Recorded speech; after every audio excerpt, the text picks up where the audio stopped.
When an orphan saved a baby in a blizzard, she had no idea it was her own cousin.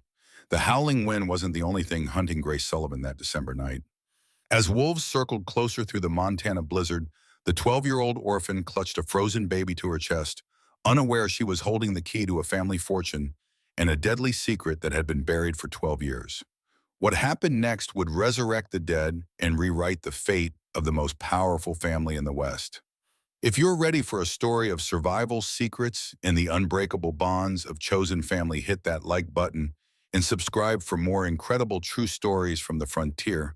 The wolves came with the wind, their howls weaving through the Montana blizzard like death songs. Grace Sullivan pressed her back against the limestone cliff, her 12-year-old frame shaking from more than just cold. 3 days without food had left her weak, and the stolen horse had collapsed that morning, its ribs showing through mangy fur as it wheezed its last breath into the snow. She shouldn't have run from Sacred Heart Orphanage, but Sister Margaret's leather strap had finally drawn blood one too many times, and the punishment cellar still haunted her dreams with its rats and darkness. Better to die free under God's sky than live caged in cruelty. The lead wolf appeared through the snow curtain, yellow eyes fixed on her with predatory patience. Grace fumbled for the kitchen knife she'd stolen, her only weapon against creatures that belonged to this harsh land more than she ever would. "Stay back," she whispered, though her voice was lost in the wind's roar. That's when she heard it, a sound that didn't belong to the wilderness. A cry high and desperate, barely audible above the storm's fury. A human cry. A baby. The wolves heard it too, their ears pricking forward with interest. Easy prey. Grace looked at the knife in her frozen hands, then at the direction of the cry. She had maybe 30 seconds before the pack moved toward the sound. Without thinking, she charged.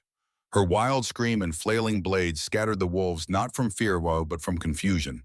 What kind of creature ran toward danger instead of away? Grace didn't stop to wonder. She stumbled through knee-deep snow, following the cries toward their source. The overturned wagon appeared like a nightmare through the blizzard. Expensive wood splintered against rocks, brass fittings gleaming dully in the dim light. Two bodies lay twisted in the snow, a Chinese man in fine clothes and a woman whose silk dress was already stiff with ice. Blood had frozen into crimson flowers around them, but the crying came from beneath the wagon's canvas cover. Grace crawled under the debris and found her a baby maybe 6 months old, wrapped in silver fox fur that had kept her alive but barely. The infant's lips were blue, her cries weak from cold and hunger. Pinned to her blanket was an envelope sealed with red wax bearing an elaborate letter B. The baby's eyes opened as Grace lifted her, the deepest brown eyes she'd ever seen with gold flecks that seemed to catch even the storm's gray light. Something stirred in Grace's memory, hazy and distant. She'd seen eyes like these before, but where? "Shh, little one," Grace whispered, opening her thin coat to share what warmth she had. "I won't let the wolves get you." The baby stopped crying, studying Grace's face with an intensity that seemed impossible for one so young. Then incredibly, she smiled a toothless grin that transformed her entire face and made Grace's heart clench with sudden fierce protectiveness. Grace tucked the envelope inside her dress without reading it. Right now, survival mattered more than mysteries. She needed shelter, warmth, and food, none of which she had. The cave appeared like salvation. A black mouth in the white world barely visible through the driving snow. Grace stumbled inside with her precious burden collapsing 10 feet from the entrance. Her legs wouldn't carry her further. Using the last of her strength, Grace gathered enough dead brush for a small fire. The matches she'd stolen from the orphanage's kitchen were her smartest theft, along with the knife and a small bag of salt pork that was long gone. By firelight, Grace examined her charge more carefully. The baby wore clothes that cost more than Grace had seen in her lifetime. The fox fur blanket alone was worth a year's wages. But it was the birthmark on the baby's tiny wrist that made Grace gasp, a perfect crescent moon silver against the pale skin. "Moon baby," Grace whispered, and didn't know why the words felt familiar. The infant gurgled, one small hand escaping the blanket to grasp Grace's finger with surprising strength. The touch sent another jolt of memory through Grace, a woman singing in Chinese gentle hands, braiding her hair, the scent of jasmine tea. But that was impossible. Grace was nobody from nowhere, raised in an orphanage since she was 7. She had no memories before that, just darkness and cold in the terrible night when they'd found her wandering the streets of Helena, speaking a mixture of English and what the nuns called heathen tongue. The baby started to cry again, hungry and cold despite the fire. Grace did the only thing she could. She sang. The words came without conscious thought in a language she didn't remember learning.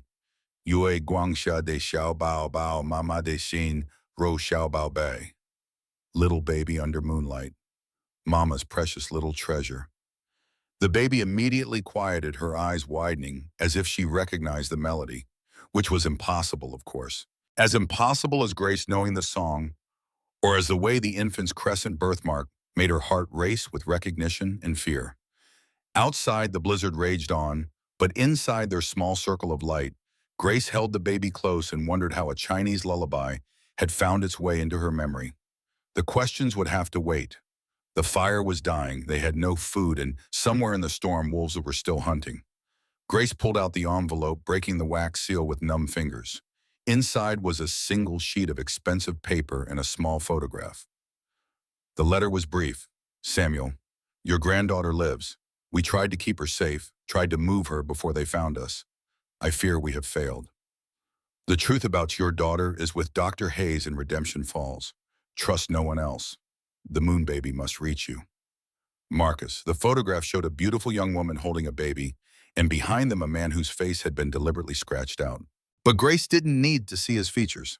Something about the woman's stance, the way she held her head, the defiant tilt of her chin, it was achingly familiar.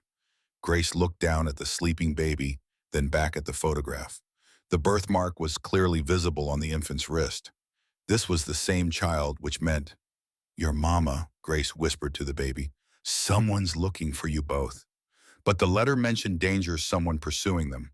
The expensive wagon, the dead protectors, the urgent tone, this baby was more than just lost. She was hunted. Grace made her decision. Tomorrow, if they survived the night, she would take the baby to Redemption Falls.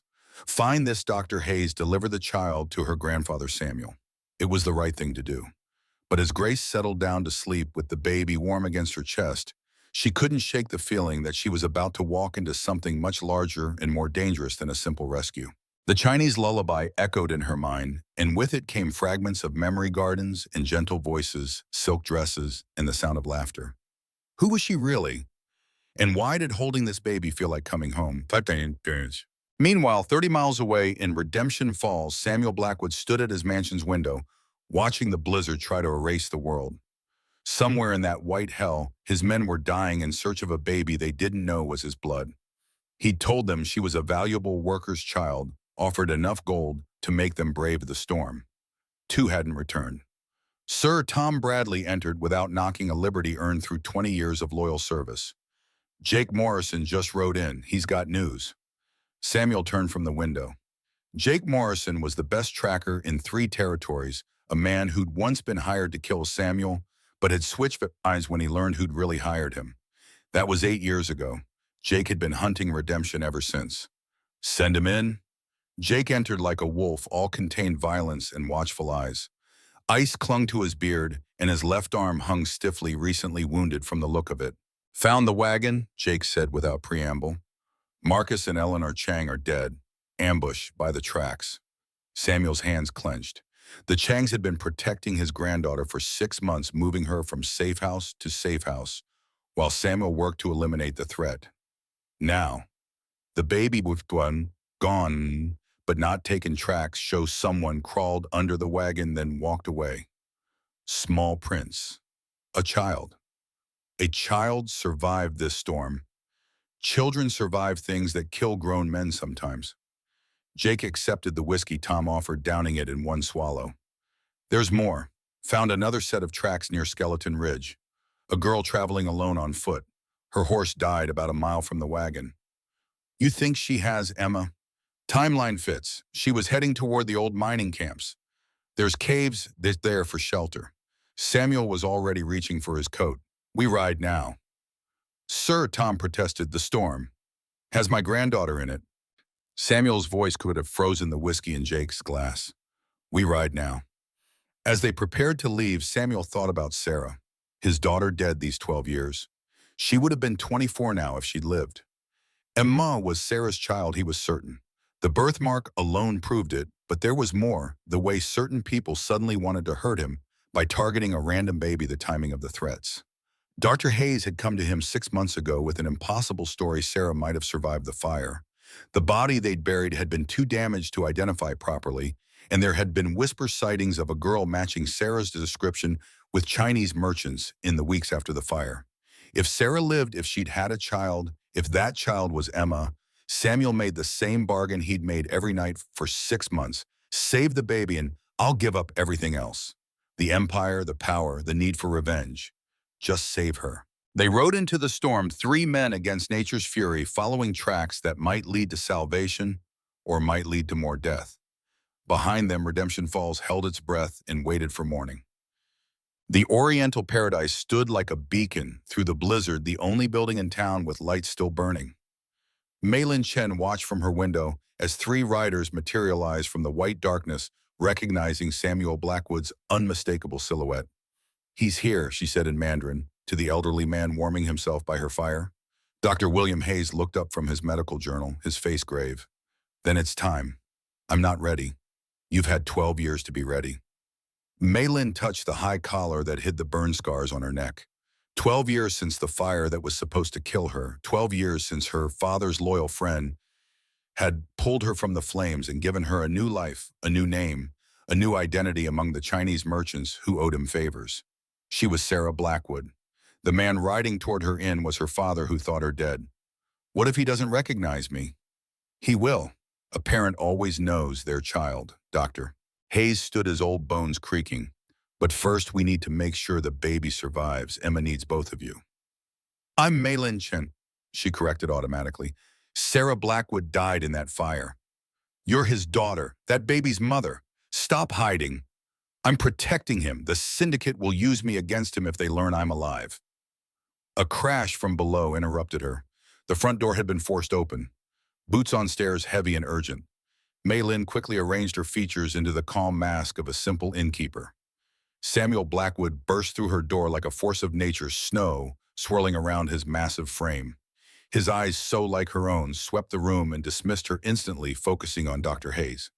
"William, a child out there has a baby, my granddaughter. We need your help tracking them." "I know," Dr. Hayes said carefully. "I've already sent my men to search the cave systematically."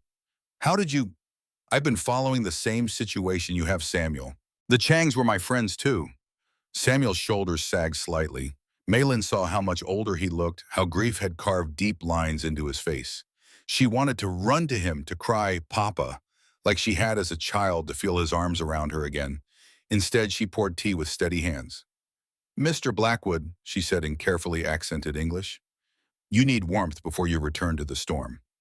He looked at her, then really looked, and for a terrifying moment, she thought he saw through her disguise. Recognition flickered in his eyes, but then Jake Morrison entered with fresh news and the moment passed. "Cave system's bigger than we thought," Jake reported, shaking snow from his coat. "Could take all night to search properly." "We don't have all night. That baby could be dying." "No," Maylin said quietly, surprising herself. They all turned to her. She kept her eyes down, playing the part. "There's a girl who comes to town sometimes, 12, maybe 13. Red hair, green eyes. Orphan, runaway. She knows those caves better than anyone." "You've seen her," Samuel leaned forward urgently. "She trades herbs for food sometimes. Smart girl, knows the mountains like she was born to them." It was true, Grace Sullivan did come to town, though Maylin had never mentioned to anyone that the girl looked exactly like someone from her childhood memories. Someone who should have died in the same fire that supposedly killed her. "We need to find her," Samuel said. "I can guide you," Maylin offered, knowing it was dangerous but unable to stop herself. "I know which cave she favors." Jake was already moving. "Too dangerous for civilians." "I'm coming," Dr. Hayes interrupted. "If there's an injured child, you'll need medical help." Samuel studied Maylin for a long moment. "You'd risk your life for strangers."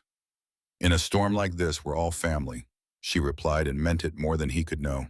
As they prepared to leave, Maylin thought about Emma, her daughter born of shame and hidden away for everyone's safety. The Changs had been good guardians chosen by Dr. Hayes on her behalf.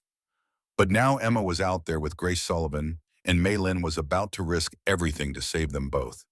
She touched her scars one last time before covering them. These marks had saved her life. They'd made her unrecognizable as Samuel Blackwood's daughter. But they'd also imprisoned her, keeping her from her father, from her child, from any life beyond her carefully constructed lie. The storm was passing, but Mei Lin felt like she was riding toward the eye of a different hurricane, one made of secrets and revelations that could destroy everything she'd built or finally set her free. Grace woke to silence and the smell of dying embers. The baby Emma she'd decided to call her, though she didn't know why the name felt right, still breathed against her chest, but barely. They'd survived the night, but both needed food warmth and medical care soon. The storm had passed, leaving a world transformed by snow. Grace could hear them before she saw them, horses struggling through deep drifts, voices calling out in the crisp morning air. Her first instinct was to hide. Years of running had taught her that adult voices usually meant trouble.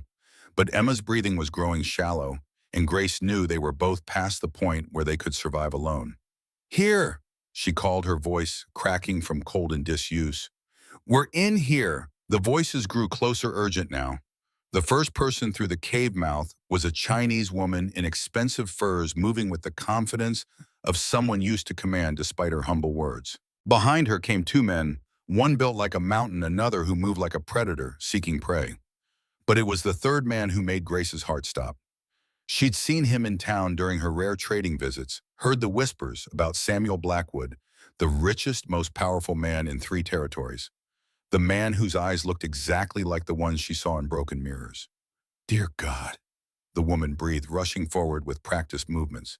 "Give her to me. I have medical training." Grace tried to resist, but her arms wouldn't obey.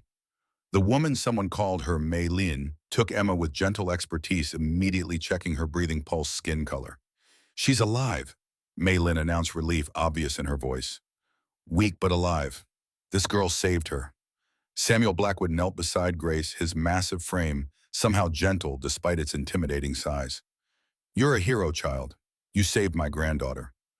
"Your granddaughter," Grace managed through chattering teeth. Something flickered in his dark eyes. "Yes, she's my blood."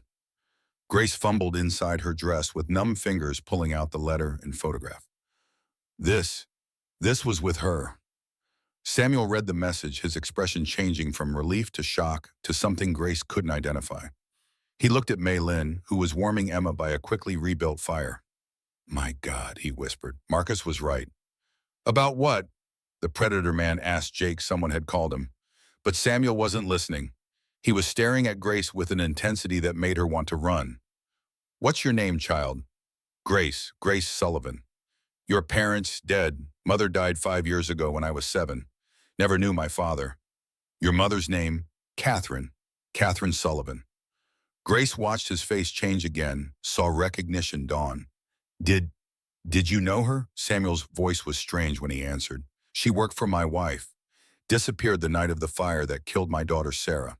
He paused, studying Grace's features with new understanding. "They found a body in the servants' quarters. We thought Catherine died trying to save Sarah." Grace's world tilted. "My mother never told me any of that." "She wouldn't have." Dr. Hayes spoke for the first time, his voice heavy with old pain. "It would have put you both in danger." Danger from what? But even as Grace asked, she remembered her mother's fevered last words. "Should have saved her. Should have been me. The moon baby. Forgive me." Samuel pulled something from his coat, another photograph, older and more worn. "Have you seen this person before?" Grace looked at the picture and gasped. It showed a young Chinese woman holding a baby, but what shocked her was the resemblance to Mei Lin. Not identical, but close enough to be family. She looks like." Grace's eyes moved between the photograph and Mei Lin, who had gone very still. "That's Mei Lin," Samuel said slowly, 12 years ago. Before the fire. The silence that followed was deafening. Finally, Mei Lin spoke, and her voice had lost its accent, revealing cultured Boston tones. "Hello, Papa. I've been waiting a long time to come home." The revelation hit like thunder. Samuel stared at the woman he'd dismissed as a simple innkeeper. He's seeing his daughter's eyes looking back at him. "What is Sarah?" The word came out broken. "I'm sorry, Papa, for everything, for letting you grieve, for staying hidden, for..." She never finished. Samuel crossed the cave in 2 strides and pulled her into his arms, both of them weeping. Grace watched this reunion of father and daughter, feeling like an intruder, until Sarah Maylin reached out and pulled her into the embrace as well. "Catherine Sullivan saved my life," Sarah said through her tears, looking at Grace with infinite gentleness. "Her daughter saved my daughter. We're family now by choice, if not by blood." Grace felt something crack open in her chest, a wall she'd built around her heart to survive orphanage cruelty. "I don't understand any of this." "You don't have to understand everything," Samuel said, his voice rough with emotion. "All you need to know is that you have a home now. Both of you do." But as warmth spread through Grace's chest at the word home, she noticed Jake Morrison standing guard by the cave entrance, hand on his weapon, watching the landscape with professional wariness. Whatever had driven Sarah into hiding for 12 years was still out there. The danger wasn't over. It was just beginning. The Oriental paradise had been transformed into a fortress disguised as hospitality. Grace sat in a real bed for the first time in 5 years, wearing a nightgown that cost more than most families' entire wardrobes. But her attention was fixed on the activity outside her window. Men with rifles patrolled the street. Others sat in seemingly casual positions on porches and rooftops, but Grace could see the calculation in their movements. Jake Morrison had turned the town into a defensive position. "Scared?" Sarah asked, entering with a tray of real food soup that smelled like heaven and bread still warm from the oven. "Should I be?" Sarah sat on the bed's edge, her high collar hiding the scars Grace now knew were there. In daylight, without the careful makeup and submissive posture of Maylin Chen, the resemblance to Samuel was obvious. "How had no one seen it before?" "Probably," Sarah admitted. "The people who tried to kill me 12 years ago are still out there. Now they know I'm alive." "Why did they want to hurt you?" "Because hurting me was the easiest way to destroy my father." Sarah's voice carried old pain. Samuel Blackwood built an empire, and that made him enemies. The syndicate, a group of business rivals, decided the best way to break him was to take his family. Grace thought about her mother's feverish last words, finally understanding. The fire wasn't an accident. No, it was meant to kill me and make Papa too grief-stricken to fight back. Sarah's hand found Grace's, squeezing gently.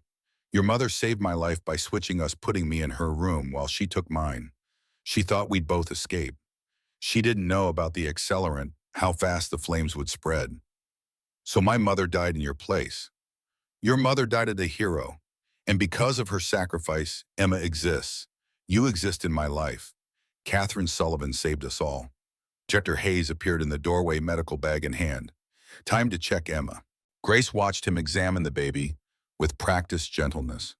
There was something in the way he held Emma, a tenderness that went beyond professional care. "She's remarkable," he murmured. "Strong constitution, intelligent eyes. She'll be beautiful like her mother." "And stubborn like her grandfather," Sarah added with a smile. "What about her father?" Grace asked, then immediately regretted it when both adults went quiet. "Her father isn't part of this story," Sarah said finally. But Grace had been watching, learning to read the subtle communications between adults who thought children didn't notice. She saw how Dr. Hayes's hands shook slightly when he held Emma, the careful way he avoided eye contact with Sarah, the guilt that shadowed his features when he thought no one was looking. "Dr. Hayes," Grace said quietly, "you're her father, aren't you?" The silence stretched until Sarah sighed. "You're too observant for your own good." "It was one time, Doctor." Hayes said, his voice heavy with shame. "Sarah was 19, alone, frightened of being discovered. I was weak. I should have been stronger." "You were kind when I needed kindness," Sarah corrected. "We both made choices we regret, but Emma isn't one of them." Grace absorbed this, adding it to her growing understanding of adult complexities. Does Mr. Blackwood know?" "No," Dr. Hayes said firmly. "And he doesn't need to. I'm too old to be a proper father anyway." "But you love her. More than life itself." Emma chose that moment to gurgle, reaching up to grasp Dr. Hayes's finger. The naked joy on his face was answer enough. A commotion outside interrupted them. Grace looked out to see a carriage approaching, expensive, official-looking, flying territorial government flags. "Company," Jake Morrison announced, entering without knocking. Judge Patterson, along with someone claiming to be from the territorial governor's office. Sarah was already moving, transforming back into Maylin Chen with practiced ease. "They can't know I'm here." Grace, stay with Emma. But please, just for now. Grace watched from the window as the official party entered the Oriental paradise. She couldn't hear the conversation, but she could see the tension in every adult's posture. 20 minutes later, Sarah returned, no longer bothering with the accent. We have a problem. Someone's challenged Emma's legitimacy. What does that mean? It means they're claiming she's not really Samuel's granddaughter, that we're running some kind of inheritance fraud. Grace felt cold despite the warm room. Can they do that? They can try. Sarah's voice was grim. Judge Patterson is honest, but the man with him, Charles Ashford, he's syndicate. He's been building a case, gathering evidence that I'm an imposter. But you have proof. Do we? I've been dead for 12 years, Grace. No official records, no witnesses who'd be believed in court. Just the word of Chinese merchants and an old doctor who could be accused of conspiracy. Butter Hayes entered looking older than his years. It's worse than that. Ashford has documentation claiming to prove Sarah Blackwood died in that fire. Medical records, witness statements, even sworn testimony from the original investigators. Forged, probably, but convincing enough to raise doubts. He sat heavily. He's also questioning Emma's parentage. Wants blood tests, birth records we don't have. Grace's mind raced. What about the birthmark, the crescent moon? Birthmarks can be faked, he claims, painted on tattooed. Sarah's laugh was bitter. He's thought of everything. So what do we do, Saho? The adults exchanged looks. Finally, Sarah spoke. We fight, but not the way Papa wants to fight. Not with guns and gold. How then? With the truth. The whole truth, no matter who it hurts. That evening, Samuel called a family meeting in his mansion's library. Grace sat between Sarah and Emma's cradle, feeling very small among the leather-bound books and oil paintings of stern-faced ancestors. Ashford's given us 3 days, Samuel announced. 3 days to prove Sarah's identity and Emma's legitimacy, or he takes it to territorial court. Let him, Jake Morrison said. We've faced worse. Not like this. This isn't about violence, it's about reputation, legal standing. If we lose in court, Emma loses everything. Not just money, but her name, her future. Grace spoke up. What exactly does he want? Samuel's face darkened. Control. The syndicate's been trying to acquire my railroad holdings for years. If Emma's declared illegitimate, if Sarah's ruled an imposter, everything goes to distant cousins who happen to be syndicate partners. Convenient, Dr. Hayes muttered. There's more, Sarah added. Ashford's threatening to destroy Catherine Sullivan's reputation. He's prepared to claim she was working with the people who set the fire, that she murdered me for payment. Grace shot to her feet, fury blazing through her. That's a lie. Of course it is, but lies believed become truth in the public mind. Sarah's voice was gentle but firm. I won't let your mother's memory be destroyed for our sakes. So we give him what he wants, Grace demanded. No, Samuel said, standing to his full imposing height. We destroy him first. Papa, enough hiding, Sarah. 12 years of your life, stolen my granddaughter, threatened Catherine Sullivan's honor, impugned. It ends now. The plan they devised was audacious in its simplicity. Instead of hiding from Ashford's investigation, they would embrace it, but on their terms with their witnesses in their town. A public revelation, Sarah explained to Grace as they prepared. Tomorrow night, the Oriental Paradise's anniversary celebration. We've invited everyone who matters, territorial officials, newspaper men, business leaders. Ashford will be there too. And then I stop being Mei Lin Chen and remember how to be Sarah Blackwood. Grace felt a chill of premonition. It's dangerous. Everything worth doing is dangerous. Sarah touched Grace's cheek. But you won't be alone. We're family now. Remember, Blackwoods protect each other. The next day passed in a blur of preparation. The Oriental Paradise was transformed with silk banners and paper lanterns, but Grace could see the armed men positioned throughout the building. Beauty and danger intertwined like lovers. As evening approached, Grace found herself in Sarah's room, watching her transform one final time. Gone were Maylin's simple clothes and submissive posture. In their place stood a woman in midnight blue silk, her mother's diamonds at her throat, her bearing pure Blackwood authority. You look like the painting, Grace said, the one in Papa and Mr. Blackwood's library, of your mother. That was the idea. Sarah turned from the mirror.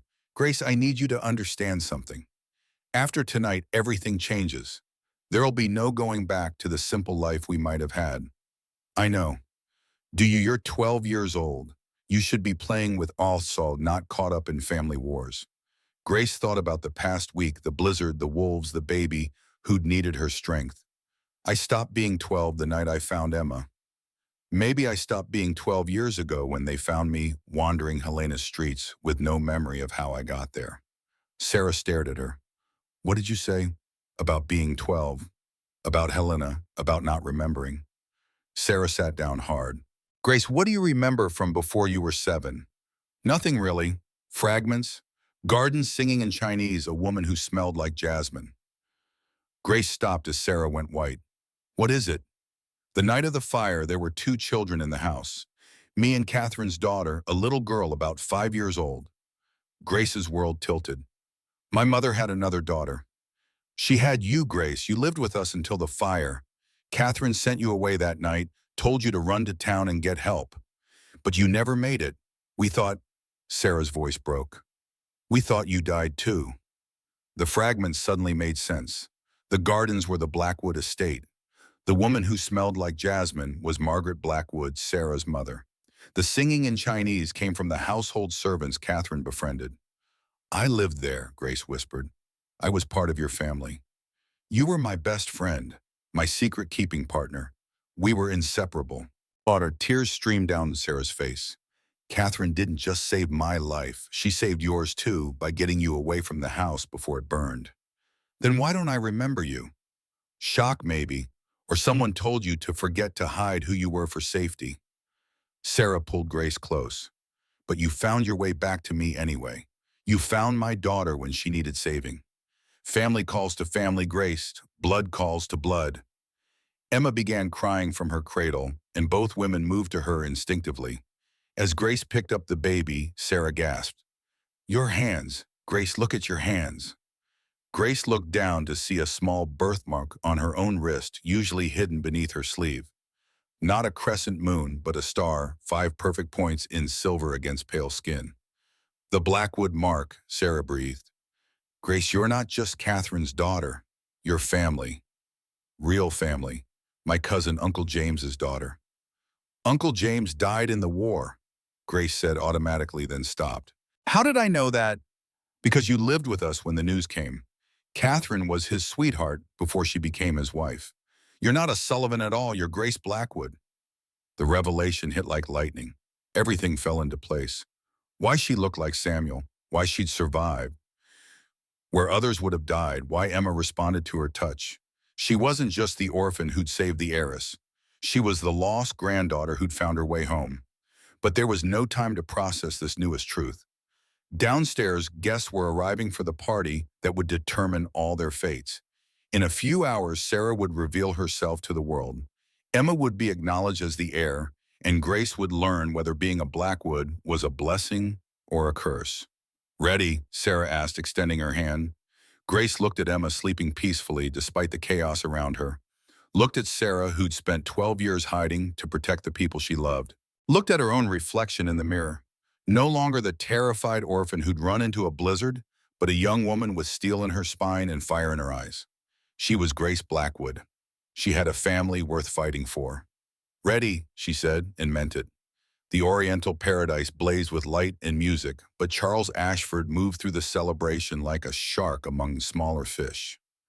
Grace watched him from the balcony, memorizing his movements, his expressions the way other guests deferred to his authority. He was handsome in the way that spoke of old money and older arrogance.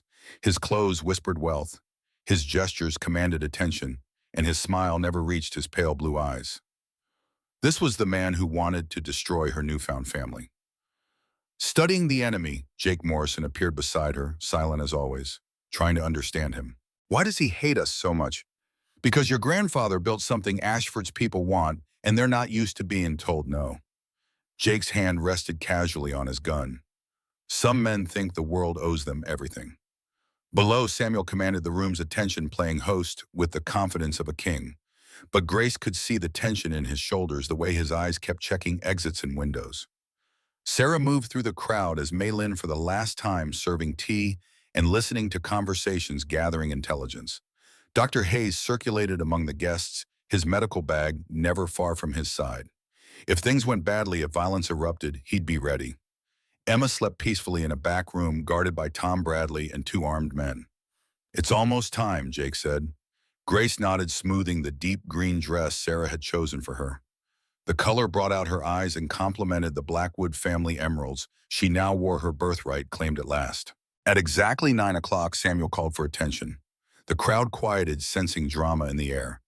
"Friends," Samuel began, his voice carrying to every corner of the room. "Many of you have heard rumors about my granddaughter. Tonight I want to share the truth." He gestured toward the stairs. Grace appeared first, carrying Emma, making sure everyone could see the crescent birthmark on the baby's wrist. Gasps rippled through the crowd as recognition dawned. This was no ordinary infant. "This is Emma Sarah Blackwood," Samuel announced. "My daughter of my daughter Sarah." "Your dead daughter," Bwabden. Ashford's voice cut through the murmurs like a blade. "Convenient story, Blackwood. But Sarah died 12 years ago." "Did she?" Samuel's smile was sharp as winter. "Perhaps you should ask her yourself." The crowd turned as one toward the top of the stairs. Grace held her breath. Sarah appeared like a queen returning from exile. Gone was every trace of Mei Lin Chen's submissive manner. She wore midnight blue silk that matched her father's eyes, her mother's diamonds catching the lamplight. Her burn scars were visible, worn like badges of honor rather than shame. The silence was absolute. "My name," she said, her voice carrying clearly, "is Sarah Margaret Blackwood. 12 years ago, someone tried to murder me for the crime of being my father's weakness. They failed." She descended slowly, every step measured and deliberate. "I survived, scarred but breathing, saved by the courage of Grace Sullivan, a woman who died getting me to safety. I've been hiding ever since, living as Mei Lin Chen, waiting for the right moment to reclaim my life." The crowd erupted in shouts, questions, disbelief. But Ashford's voice rose above the chaos. "Lies! This woman is an imposter. I have proof." "Do you?" Sarah turned to face him directly. "Then how do I know about the scar on your shoulder, Charles? The one you got falling from my father's horse when we were children." Ashford paled. "Lucky guess," he said. "How do I know? Your father used to meet with mine in the blue study, always at midnight, always with brandy. How do I know you had a sister who died of the scarlet fever and your father blamed my family because we remained healthy?" "Stop," Ashford said, but his voice lacked conviction. "How do I know," Sarah continued relentlessly, "that your father confessed on his deathbed to setting the fire that was meant to kill me? That Dr. Hayes has that confession written and witnessed?" All eyes turned to Dr. Hayes, who nodded grimly. "Vincent Morris died 3 years ago. Before the end, he wanted to make amends. I have his full confession, names, dates, the whole conspiracy." Judge Patterson stepped forward. "This is highly irregular." "Yes, it is," Samuel agreed, "but so is attempting to murder children for money. Charles, your father tried to burn my daughter alive. You've continued his work through legal channels instead of fire, but the goal remains the same: destroy my family to claim what's mine." Ashford rallied, his lawyer's training taking over. "Even if this woman is Sarah Blackwood, there's still the question of the child. No marriage records, no birth certificate, no proof of paternity." "I'm her proof," Dr. Hayes said quietly. The admission fell like a thunderbolt. Ashford seized on it immediately. "So the bastard child of a supposed heiress and an elderly doctor should inherit millions. Ridiculous." Grace felt Emma tense in her arms as the baby began to cry, not from hunger or cold, but as if sensing the hostility directed toward her. Without thinking, Grace began to hum the Chinese lullaby, and Emma immediately calmed. Ashford noticed the exchange, his eyes narrowing. "And this girl, another convenient orphan with claims on the Blackwood fortune?" "No," Grace said, her voice carrying clearly through the sudden quiet. "I'm not an orphan at all." She moved to stand beside Sarah, Emma quiet in her arms. "My name is Grace Blackwood. I'm Samuel's granddaughter, daughter of James Blackwood and Grace Sullivan. I lived in this family until the night of the fire when my mother sent me away to safety." The revelation sent fresh shock waves through the crowd. Ashford stared at her, calculating rapidly. More lies, convenient lies to support. "Charles." The new voice came from the doorway, cold with authority. Everyone turned. A man in military uniform stood there flanked by federal marshals. Colonel James Patterson, Judge Patterson said with surprise, "Sir, no. What brings the territorial military here?" "Justice," the colonel replied, entering with measured steps. "Charles Ashford, you're under arrest for conspiracy, extortion, and attempted murder." "This is preposterous. The federal government has been investigating the syndicate for 2 years," Colonel Patterson continued. "We have Vincent Morris's confession, your correspondence with known criminals, financial records showing payments for arson and assault." He gestured to the marshals. "The syndicate is finished, Charles. Your organization dies tonight." As they moved to arrest him, Ashford's composure finally cracked. "You think this is over? You think killing the syndicate ends anything? There are others, bigger powers, who will now know the cost of threatening federal interests." The colonel cut him off. "The railroad you tried to steal carries government contracts. The family you tried to destroy has friends in Washington." They led Ashford away in chains, his threats echoing back through the Oriental paradise until the doors closed behind him. The silence that followed was different, not shocked, but awed. Judge Patterson cleared his throat. "I believe we need new documentation. Birth certificates, inheritance papers, guardianship arrangements. This is unprecedented." "But legal," Samuel asked. "Perfectly legal, provided everything you have told us can be verified." Dr. Hayes stepped forward with his medical bag. "I have the original medical records from the fire proving the body we buried wasn't Sarah. I have witness statements from the Chinese merchants who hid her. I have birth documentation for Emma, and..." He pulled out one more paper yellow with age. "James Blackwood's marriage certificate to Catherine Sullivan, performed by an Army chaplain 3 days before he shipped to Gettysburg. Grace was born in lawful wedlock." Grace stared at the document that proved her legitimacy, her place in the family, her right to the name she'd only just reclaimed. "Mother was married to my father. She wore his ring until the day she died," Sarah said gently. "She told everyone she was a widow named Sullivan to protect you both. The Blackwood name was dangerous then. And now," Samuel put his massive hand on Grace's shoulder, "now it's yours by right. Both of you, Grace and Emma, you're my granddaughters, my heirs, my family." The party transformed into something approaching a celebration after that. Territorial officials congratulated Samuel on his family's resurrection. Business partners lined up to renew alliances. Newspaper men scribbled frantically, already composing headlines. But Grace found herself stepping away from the crowd, needing quiet to process everything that had changed. She carried Emma to Sarah's private sitting room and settled into a rocking chair by the window. "Overwhelming," Sarah asked, following them. "Everything. A week ago, I was nobody. Now I'm a Blackwood heiress with a cousin and a..." "What is Emma to me exactly?" "Family," Sarah said simply. "The exact relationship matters less than the love." Grace looked down at Emma, who was studying her with those remarkably intelligent brown eyes. "She's beautiful. She has her grandfather's stubbornness already. Look how she's glaring at you for talking instead of singing." Grace laughed, and the sound surprised her. When was the last time she'd laughed from pure joy? She began humming again, watching Emma's face relax into contentment. "The lullaby," Sarah said softly. "Where did you learn it?" "I don't know. It just came to me when she needed it. Catherine used to sing that to you when you couldn't sleep. You must have remembered it somehow, even after all these years." Grace felt tears prick her eyes. "I wish I could remember more about her, about our life before." "You will. It'll come back gradually now that you're home." Sarah settled into the chair beside hers. "But even if it doesn't, we'll make new memories. Better ones. What happens now? Now we live. Really live, not just survive." Sarah's voice was full of wonder. "I can stop being Mei Lin Chen and remember how to be Sarah Blackwood. Emma can grow up knowing who she is, where she comes from. You can be Grace Blackwood instead of Grace Sullivan. Will it be safe? Safer than it's been. The syndicate is broken, their leaders arrested or fled. There'll always be some danger. Wealth and power create enemies, but nothing like what we faced." Emma made a small sound halfway between a coo and a laugh. Both women looked down at her, and Grace felt something settle in her chest, a sense of belonging she'd never experienced before. "Family," she said, testing the word. "Family," Sarah agreed. Outside, the celebration continued, but inside their quiet room, 3 generations of Blackwood women sat together in peaceful silence. The fire crackled softly, snow fell beyond the windows, and for the first time in longer than Grace could remember, the future looked bright instead of merely survivable. Hayes appeared in the doorway. "Sorry to interrupt, but there's one more thing we need to discuss." "What now?" Sarah asked. "Emma's future. Legally, Samuel is her guardian as her grandfather, but practically—" He looked uncomfortable.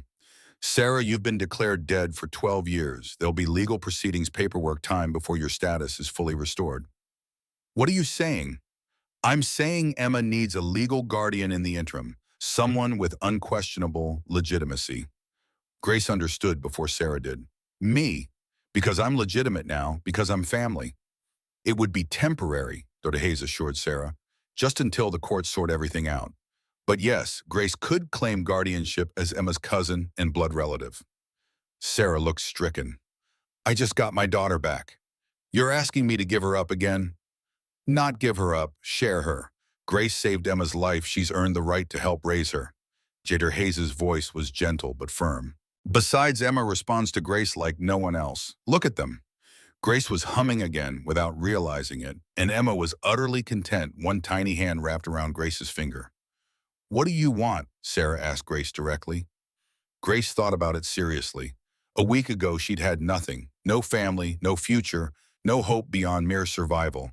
Now she had choices, responsibility, a baby who depended on her. "I want to help raise her," Grace said finally. "Not instead of you, but with you.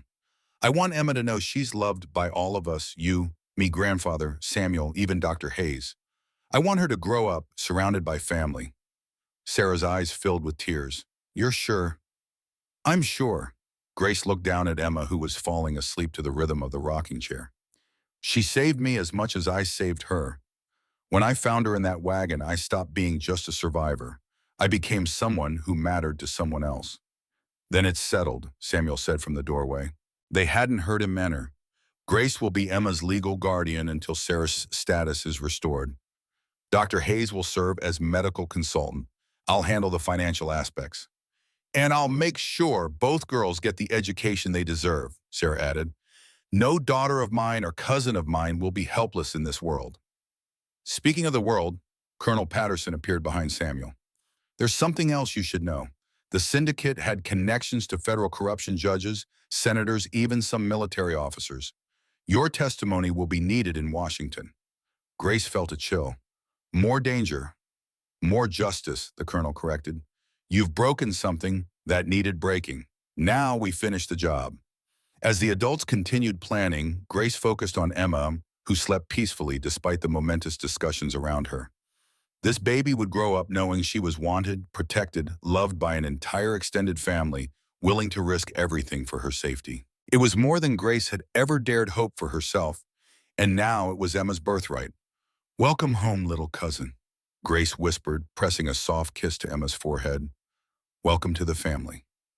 Outside, the Oriental Paradise continued its celebration, but inside that quiet room, the real victory was being claimed, not wealth or power or legal recognition, but something infinitely more precious. Love, family, home. The white roses Sarah tended in her garden would bloom again in spring, wild and untamed, growing over and through everything. Just like the family that had been scattered and burned and lost, now blooming again from the ashes of old sorrows. Some things Grace realized were too strong to be destroyed by fire or time or the schemes of evil men. Love was one of those things, family was another. And sometimes, if you were very lucky, a girl who'd lost everything could find herself with more than she'd ever dreamed possible, all because she'd been brave enough to save a baby in a blizzard, not knowing that baby would save her right back. The story ended where it began, with Grace and Emma bound together by circumstance and choice, surrounded by family who would never let them face the cold alone again.